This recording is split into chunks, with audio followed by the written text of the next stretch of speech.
If you're looking to save money this summer, then these 16 strategies are for you. Hello you guys, and welcome to Abundantly Minimal. My name is Sarah and I'm so excited to be filming this video for you as we are in the midst of summer, and summer is actually the season we spend the most money on average, followed by winter.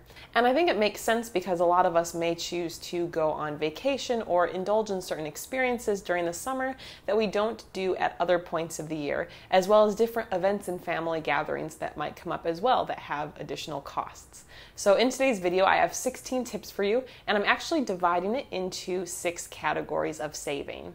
These categories include stuff, travel, food, living expenses, shopping, and entertainment and fun. And I have several tips for each category. I'll be going through these categories in order, and of course, any relevant links will be included below in the description field of the video.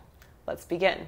First up, let's deal with stuff. As this is a minimalism channel, it's great if we can shift some of our stuff into money. Now, one common strategy is to use the garage sale approach. If you do have a larger quantity of items that you'd like to see if you can get some money for, but you could also look in your area to see if there are places where you can trade in some of the items that you have, as well as turning to selling it online, such as on Amazon or eBay.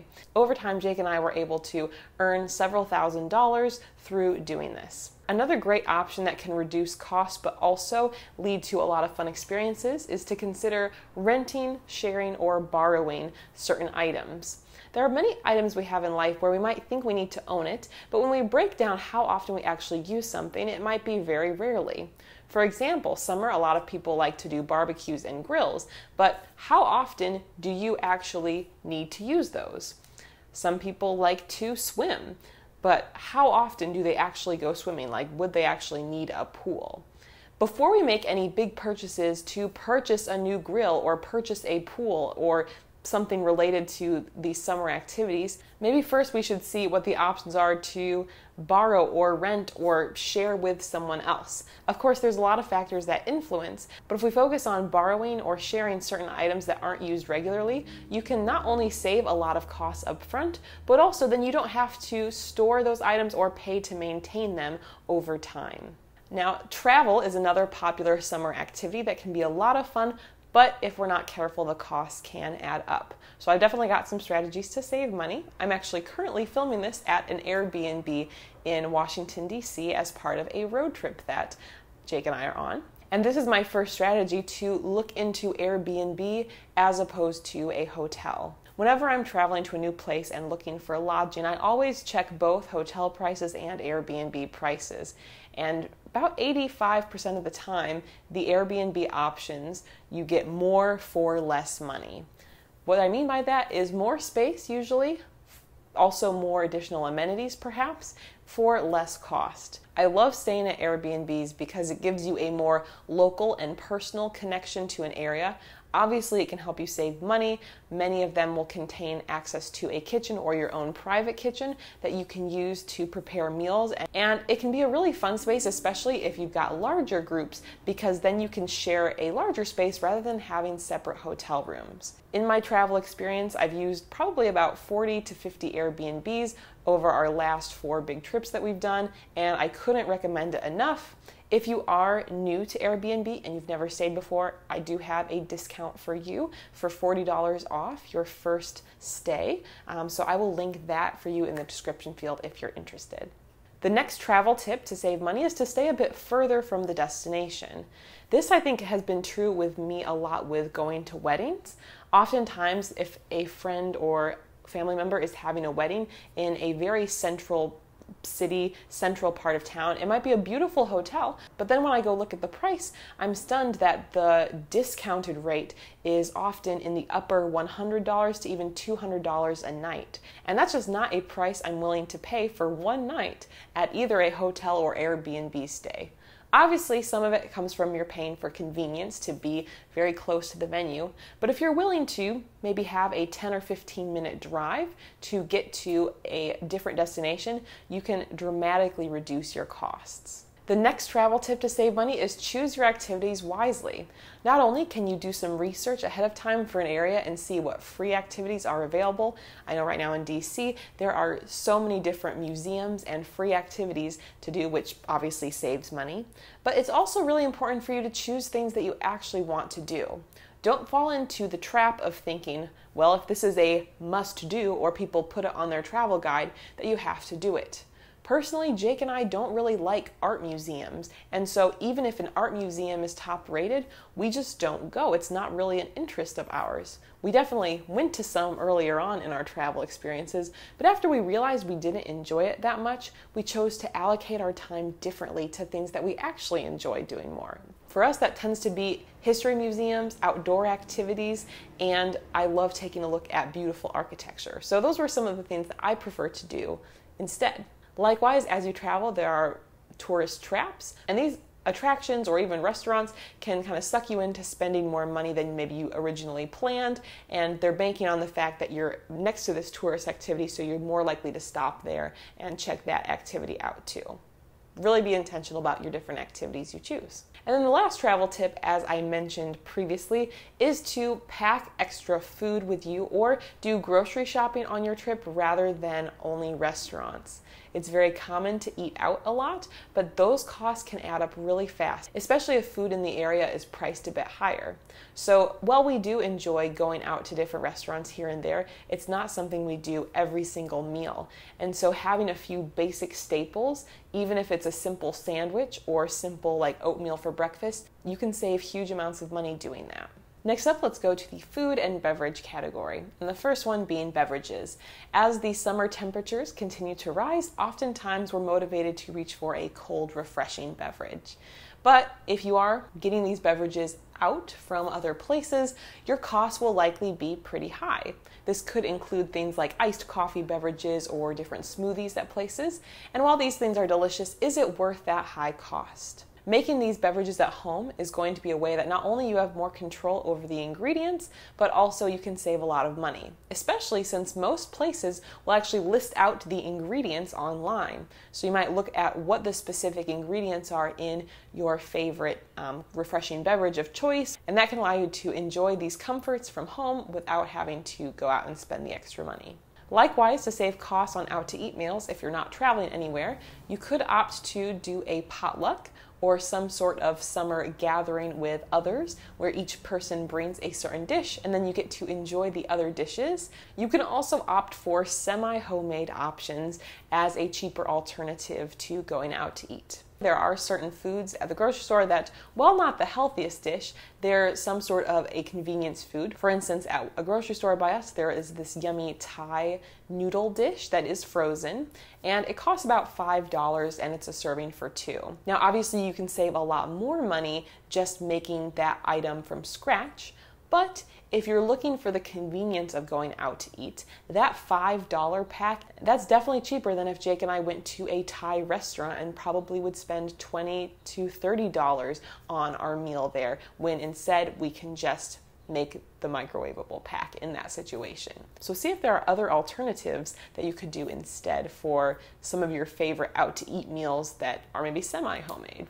Next up, living expenses, ways that you can cut costs in the summer from your living space. The first strategy is to use AC less, or to stay cool without air conditioning. This past year is actually the first time I have lived with central air since I moved out of my parents' house in 2010. So I can definitely relate to a lot of experience of not having air conditioning.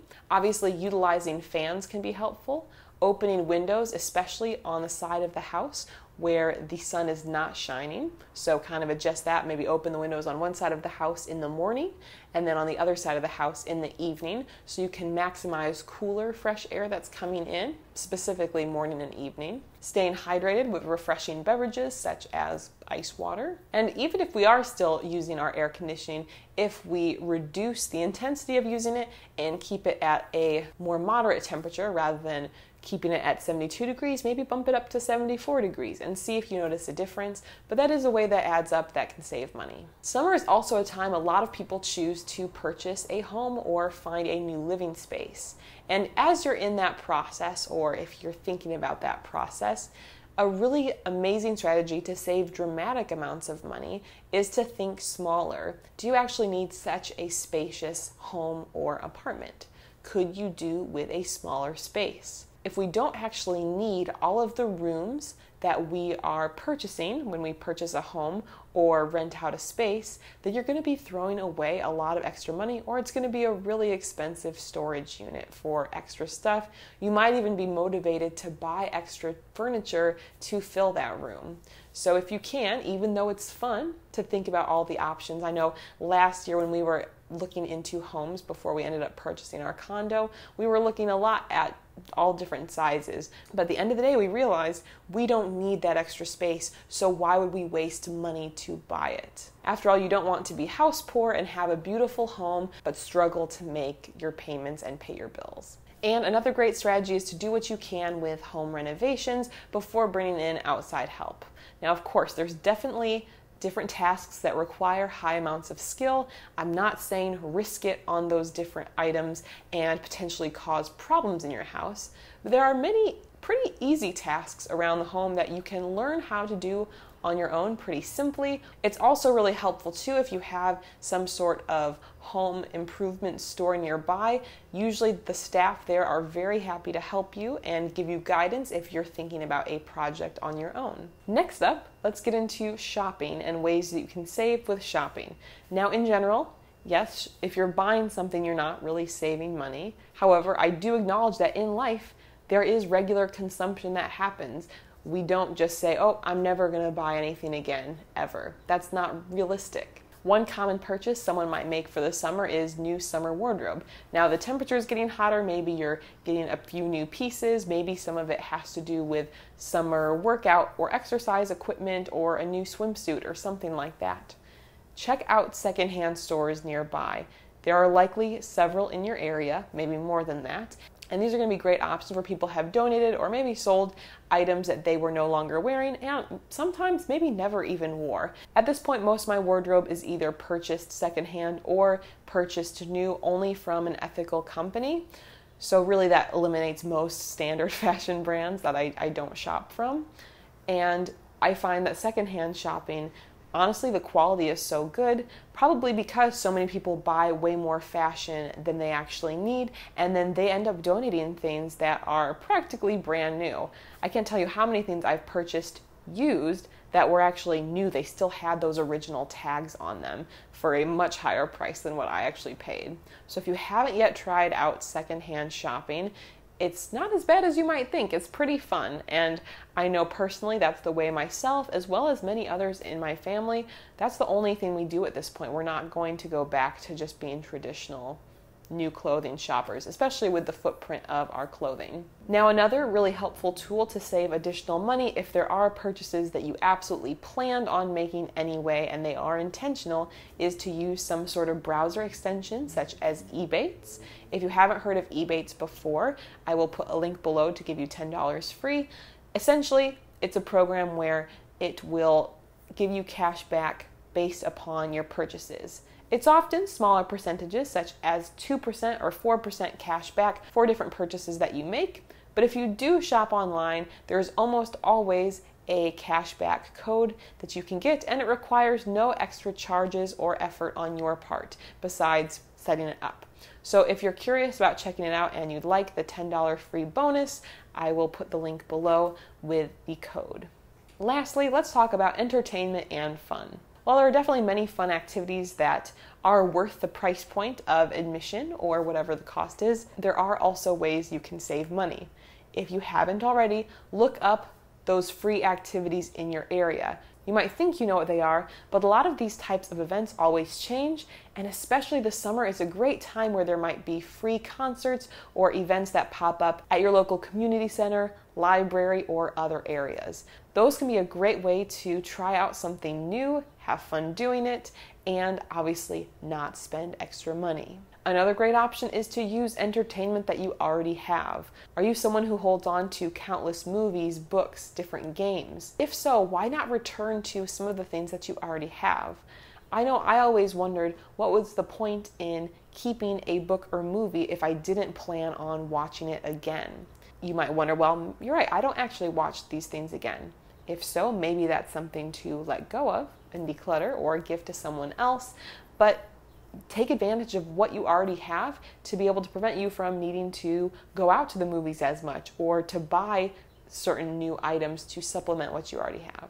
I hope this list was helpful. If you are looking for other financial related videos to help you save money or manage your finances like a minimalist, I have plenty of those that I will link over here. And if you have not yet subscribed to the channel, you can do so right up here. I look forward to seeing you in the next video. Bye guys.